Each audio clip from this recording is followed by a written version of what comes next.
what stage in the assessment funnel should you use game-based assessments?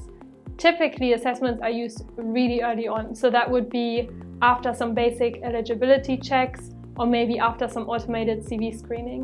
And that's because assessments are hugely scalable. So typically the cost of assessments goes down as you have more applicants taking them. And when you compare them to the next stages in your assessment funnel, none of them are as scalable as assessments, right? So assessments are best used early on in the selection funnel to screen out applicants that you think are not even worth delivering an interview to, and to just manage the size of your funnel so that the numbers coming through for interviews or for the next steps are manageable for your application. How can you use the results of your assessment?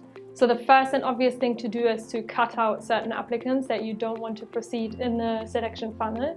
The second is to use the scores on the assessment to inform hiring managers, to maybe give them some talking points during the interview, or also to give them more details about the candidate before they meet them. Then the third thing to do would be, if you end up hiring that person, you can use the scores later on in development or for any other purposes within your organization.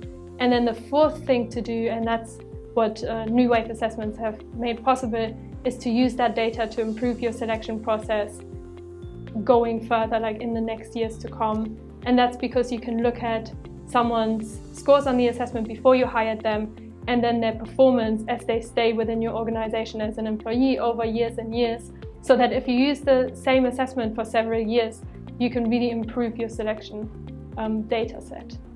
Another very interesting question is, how many people can you select out with your assessment? And the answer is, it really depends. Typically, companies would want to aim at cutting out about 25 to 40% of their applicant pool, but it can be much more ambitious than that.